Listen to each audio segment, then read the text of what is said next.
محبوبوں کے پاس آئے گا ان کو چیر کے پھاڑ کے پھینک دوں گا۔ ولیوں کی محبت میں بیٹھا تھا، ان کے در پہ بیٹھا تھا، اس غار کے پاس بیٹھا تھا۔ ولیوں سے محبت کرنا اس جانور کا اللہ کو اتنا پسند آیا، اللہ نے ان ولیوں کے ساتھ ان کے کتے کا بھی ذکر کر دیا۔ اب سنو، کتا پاک جانور ہے ناپاک جانور ہے؟ ناپاک۔ ارے بہت پڑھے لکھے لوگ ہیں بیکانیر میں ماشاءاللہ، دارالفتہ کی ضرورت نہیں ہے، بہت سمجھدار لوگ ہیں، سبحان اللہ۔ کتا کیا ہے؟ ناپاک ہے، نجس ہے۔ اگر کوئی آدمی وضو کے لیے، غسل کے لیے بکیٹ میں پانی بھر کے رکھ لے، کتا آئے منہ ڈال کے اس میں پانی پی لے، تو پھر اس پانی سے غسل نہیں کیا جا سکتا۔ کتے کی پینے کی وجہ سے، لعاب لگنے کی وجہ سے، اس کا تھوک اس کی زبان لگنے کی وجہ سے وہ پانی ناپاک ہو گیا۔ کتا ناپاک جانور ہے، نجس جانور ہے۔ اور سنو، جتنے حلال جانور ہوں گے وہ جنت کی مٹی بنائے جائیں گے، اور جتنے ناپاک نجس جانور ہیں وہ سب دوزخ میں ڈال دیے جائیں گے۔ مگر یہ جو کتا ولیوں کے در پہ بیٹھا، دنیا کے سارے کتوں کے لیے خدا کا قانون الگ ہے، ولیوں کے در پہ بیٹھنے والے کتے کے لیے خدا کا قانون الگ ہے۔ رب نے کہا دنیا کے سارے کتے دوزخ میں جائیں گے، مگر اصحاب کہف کا کتا جو ان کی محبت میں ان کے در پہ بیٹھ گیا، بروز محشر اس کتے کو انسانی شکل و صورت دے کر اس کو جنت میں داخلہ دیا جائے۔ ذرا سوچو مسلمانوں، ذرا سوچو، ولیوں کی محبت میں ان کے در پہ بیٹھنے والا ناپاک نجس کتا بھی دوزخ میں نہیں جا رہا، تو ان کی محبت دل میں لے کر ان کی بارگاہوں میں فاتحہ کا نذرانہ پیش کرنے والا، سلام پڑھنے والا، یاسین کا، سورہ مزمل کا، سورہ ملک کا، درود کا، کلمے کا نذرانہ پیش کرنے والا غلام دوزخ میں کیسا جائے گا؟ اولیاء اللہ کو سمجھے ہی نہیں، نالائق لوگ۔ اچھا اب دیکھو، بعض لوگ کہہ رہے ہیں ولیوں کو ہم نہیں مانتے۔ کیا کہہ رہے ہیں؟ ولیوں کو ہم، ذرا زور سے بولو، ولیوں کو ہم نہیں مانتے، غوث اعظم کے دربار میں ہم نہیں جائیں گے، غریب نواز کے پاس بھی نہیں جائیں گے۔ اللہ کو معلوم تھا یہ اتنے خطرناک پیدا ہونے والے ہیں، بلکہ اسی لیے اللہ کیا کرا، ولیوں کا ذکر بھی، ولیوں کے کتے کا ذکر بھی قرآن میں رکھا۔ اب کہاں ہو رہا دیکھو، کعبے کے سامنے کھڑے ہوئے ہیں امام صاحب، سورہ کہف کی تلاوت کر رہے اور پڑھ رہے، کلبہم باسط ذراعیہ بالوسیط۔ میں بولا مولانا بولے ولیوں کا نہیں جانا، بولے ولیوں کا ذکر نہیں کرنا، بولے ولیوں کی فاتحہ نہیں کرنا، بولے ولیوں کا عرس نہیں کرنا، بولے پھر خود نماز میں کھڑے ہو کے ولیوں کی تعریف بیان کر رہے ہیں۔ ہم پوچھے ہے حضرت آپ بولے نا نہیں بولنا، شرک ہے، بدعت ہے، حرام ہے، بولے پھر آپ نماز میں اللہ کی عبادت میں قیام میں کھڑے ہو کے کعبے کے سامنے آپ یہ کیا کر رہے ہیں؟ ولیوں کا ذکر، وہ بھی ولی تو ولی، ولیوں کے کتے کا ذکر، کتے کے بیٹھنے کا ذکر، ولیوں اتنے تھے، وہ 3 تھے، وہ 4تھا کتا تھا، وہ 5 تھے، 6واں کتا تھا، وہ 7 تھے، 8واں کتا تھا۔ یہ کیا باتیں کر رہے ہیں آپ؟ بولے یہ تو قرآن ہے۔ ارے بولا یہ کہیں بھی ہوں گا بھائی، قرآن میں ہوں گا، حدیث میں ہوں گا، نہیں ہوں گا، کیا ہوں گا؟ ولیوں کا ذکر، وہ بھی ان کے کتے کے ساتھ، آپ کریج کیسا؟ تو بولے میاں یہ قرآن میں یہ دین ہے، یہ اسلام ہے، تو پھر نادان سن، جب تیرا رب تجھے یہ ذہن دینا چاہتا ہے میرے ولیوں کا ذکر جب تو نماز میں کر سکتا، ان کے ساتھ بیٹھنے والے کتے کا ذکر تو نماز میں کر سکتا، تو باہر نکل کے عرس کر لے، تو اس میں کیا تعجب کی بات ہے؟ یہی تو مسئلہ قرآن میں اللہ سمجھانا چاہتا ہے۔ جب خدا کے دربار میں خدا کی عبادت میں کھڑے ہو کے تم ولیوں کا ذکر کر سکتے ہو تو پھر بعد میں ان کے نام پر جشن غوث اعظم اگر کر لو تو اس میں کیا جھگڑے کی بات ہے، کیا اختلاف کی بات ہے، یا کون سی جو ہے دین کی مخالفت ہو رہی ہے؟ یہاں پر وہی تو بات ہو رہی ہے جس سے ایمان تازہ ہوتا ہے، اللہ راضی ہوتا ہے، دین سے تعلق پیدا ہوتا ہے۔ خدا رائے مومنو، اولیاء اللہ سے کامل عقیدت، سچی محبت رکھو، اولیاء اللہ کو چاہو، اولیاء اللہ سے پیار کرو۔ اب ایک بات اور سن لو، اس کے بعد اپنا موضوع چینج کرتا ہوں۔ ایک بات اور سن لو، اولیاء اللہ کو اللہ کتنا چاہتا، کتنا چاہتا، کتنا چاہتا۔ قرآن ہے، قرآن میں ہے، جا کے قرآن پاک میں دیکھو، اللہ کی ولیہ ہے، ولیہ حضرت مریم۔ کوئی عورت کو پیغمبر نہیں بنایا گیا، کوئی عورت پیغمبر نہیں ہے، پیغمبر صرف مرد کو بنایا گیا۔ ولیہ ہے حضرت مریم، حضرت عیسیٰ علیہ السلام کی ماں، حضرت مریم اللہ کی ولیہ۔ آپ حضرت زکریہ علیہ السلام کی نگرانی میں رہتی تھی۔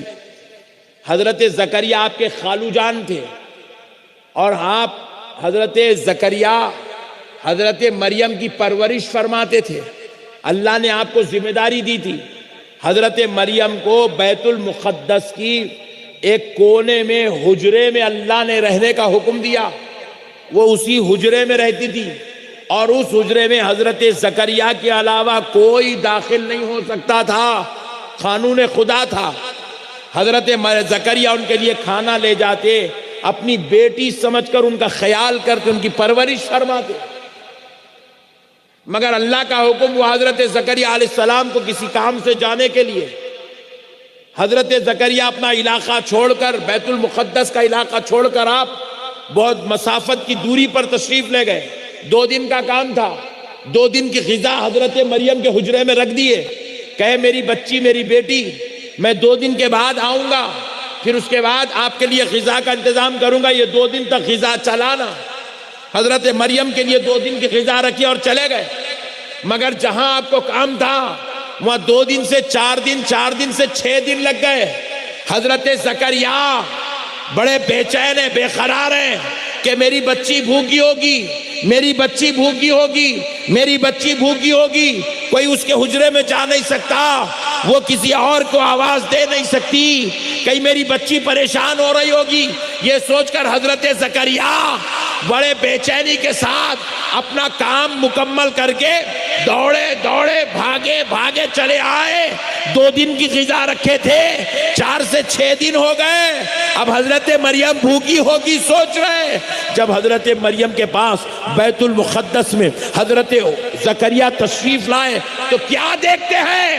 حضرت عیسیٰ کی ماں حضرت مریم، ان کے حجرے میں بہترین لذیذ غذا، پھل رکھے ہوئے، ایک دم تر و تازہ پھل، خوشبودار پھل، لذیذ پھل، خوشبو مہک رہی ہے ان سے۔ حضرت زکریہ پریشان ہو گئے، بولے مریم کے حجرے میں کوئی آ نہیں سکتا، پھر یہ غذا رکھا کون، یہ دیا کون، اتنے لذیذ، اتنے خوشبودار، اتنے تازہ میوے؟ پوچھے، قال یا مریم ان لکی ھذا، اے مریم یہ لذیذ خوشبودار تر و تازہ میوے تمہارے پاس کہاں سے آئے؟ قرآن میں اللہ بیان کر رہا، قرآن۔ ہم بھوکے ہوتے ہیں تو ہمارے کو سسرال سے کھانا آتا، ہم بھوکے ہو جائیں اڑوس پڑوس سے کھانا آتا۔ اللہ کی ولیہ بھوکی ہے، دیکھو مسلمانوں، قرآن بیان کر رہا، ان کو کھانا کہاں سے آ رہا ہے؟ حضرت زکریہ نے پوچھا، قال یا مریم ان لکی ھذا، اے مریم یہ نعمت، یہ غذا، یہ تر و تازہ پھل کہاں سے آئے؟ حضرت مریم جواب دے رہی ہے، قرآن ہے، قرآن۔ حضرت مریم کہتے ہیں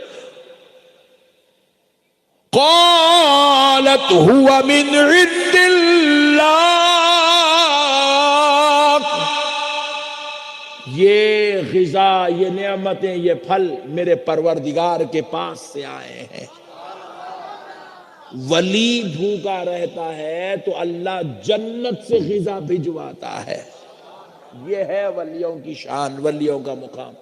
پھر اس کے بعد حضرت مریم آگے کہتی ہے خالو جان یہ رزق اسی رب نے بھیجا ہے، ان اللہ یرزق من یشاء بغیر حساب، بے شک یہ غذا اس رب نے بھیجی ہے جو جس کو چاہتا ہے بے حساب رزق عطا فرما دیتا ہے۔